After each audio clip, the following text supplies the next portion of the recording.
ಮೈಸೂರು ವಿಶ್ವವಿದ್ಯಾನಿಲಯಕ್ಕೆ ಮಂಡ್ಯ ವಿಶ್ವವಿದ್ಯಾಲಯ ವಿಲೀನ ಆಗ್ತಾ ಇದೆ ಅನ್ನುವಂತಹ ವಾದ ಕೂಡ ಈ ಹಿಂದೆ ಚರ್ಚೆ ಆಯಿತು.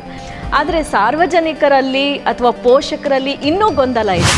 ನಮ್ಮ ವಿದ್ಯಾರ್ಥಿಗಳಾಗಿರ್ಬೋದು ಮತ್ತು ಪೋಷಕರಾಗಿರ್ಬೋದು ಯಾವುದು ಗೊಂದಲಕ್ಕೆ ಈಡಾಗೋ ಅವಶ್ಯಕತೆ ಇಲ್ಲ. ಮಾನ್ಯ ರವಿಕುಮಾರ್ ಗೌಡರು ಕೂಡ ನಂಗೆ ಅಶ್ಯೂರೆನ್ಸ್ ಮಾಡಿದ್ದಾರೆ, ವಿಶ್ವವಿದ್ಯಾಲಯವನ್ನು ಯಾವುದೇ ಕಾರಣಕ್ಕೂ ಕೂಡ ನಾವು ಉಳಿಸುತ್ತೇವೆ, ಆಯಿತಾ, ಅದನ್ನು ಮರ್ಜ್ ಮಾಡಲಿಕ್ಕೆ ನಾವು ಬಿಡೋದಿಲ್ಲ ಅಂತ.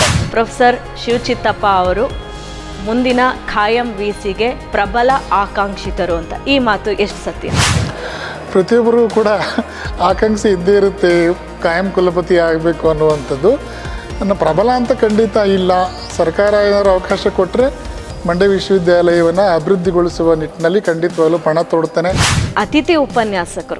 ಅತಿಥಿ ಉಪನ್ಯಾಸಕರ ವೇತನ ಪರಿಷ್ಕರಣೆ ವಿವಾದ, ಇದ್ರ ಬಗ್ಗೆ ಏನಾದರೂ ಒಂದು ನಿಯಮವನ್ನು ಮಾಡಿದೆಯಾ ಅಥವಾ ಈ ವಿವಾದ ನಿಂತಿದೆಯಾ ಅಥವಾ ಮುಂದುವರಿಯೋ ಚಾನ್ಸಸ್ ಏನಾದರೂ ಇದೆಯಾ ಅಂತ? ಅವರ ವೇತನ ಪರಿಷ್ಕರಣೆ ಸರ್ಕಾರ ಮಾಡುವಂಥದ್ದು. ಸರ್ಕಾರ ಯಾವ ರೀತಿ ಮಾಡುತ್ತೆ, 8 ಗಂಟೆಗಿಷ್ಟು, 4 ಗಂಟೆಗಿಷ್ಟು, 12 ಗಂಟೆಗಿಷ್ಟು, 16 ಗಂಟೆಗಿಷ್ಟು ಅಂತ ಆ ರೀತಿಯೇ ನಾವು ಅನುಸರಿಸ್ತೇವೆ ಹೊರತು ವಿಶ್ವವಿದ್ಯಾಲಯ ಪ್ರತ್ಯೇಕವಾಗಿ ಆ ಥರದ ಪರಿಷ್ಕರಣೆ ಮಾಡಲಿಕ್ಕೆ ಇಲ್ಲ. ಮಂಡ್ಯ ವಿಶ್ವವಿದ್ಯಾಲಯದ 3ನೇ ಘಟಿಕೋತ್ಸವ ಒಂದು ರೀತಿ ಸಾರ್ಥಕ ಕ್ಷಣ ಅಂತಲೇ ಹೇಳ್ಬೋದು. ಈ ಕ್ಷಣ ನಿಮಗೆ ಹೇಗೆ ಅನ್ನಿಸ್ತಾ ಇದೆ? ಮಂಡ್ಯ ವಿಶ್ವವಿದ್ಯಾನಿಲಯವು 3ನೇ ವಾರ್ಷಿಕ ಘಟಿಕೋತ್ಸವವನ್ನು ದಿನಾಂಕ 14 ಜೂನ್ ಶನಿವಾರ 2025ರಂದು ಅಂಬೇಡ್ಕರ್ ಭವನದಲ್ಲಿ 11 ಗಂಟೆಗೆ ಏರ್ಪಡಿಸಿದ್ದೇವೆ.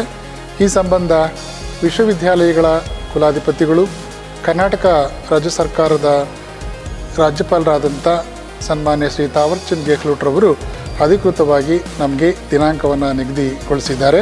ಮಂಡ್ಯ ವಿಶ್ವವಿದ್ಯಾಲಯದ ಪ್ರಭಾರ ಕುಲಪತಿಗಳಾದ ಪ್ರೊಫೆಸರ್ ಕೆ ಶಿವಚಿತ್ತಪ್ಪ ಅವರೊಂದಿಗೆ ವಾಹಿನಿಯ ಕಾರ್ಯಕ್ರಮ ನಿರ್ವಾಹಕರಾದ ಡಾಕ್ಟರ್ ಸುಮಾರಾಣಿ ಶಂಭೂರವರು ನಡೆಸಿರುವ ವಿಶೇಷ ಸಂದರ್ಶನ ಇದೇ ಗುರುವಾರ ಸಂಜೆ 6 ಗಂಟೆಗೆ ನಿಮ್ಮ ನೆಚ್ಚಿನ ನಮ್ಮ ಸ್ವರ್ಣ ವಾಹಿನಿಯಲ್ಲಿ ಪ್ರಸಾರವಾಗಲಿದೆ.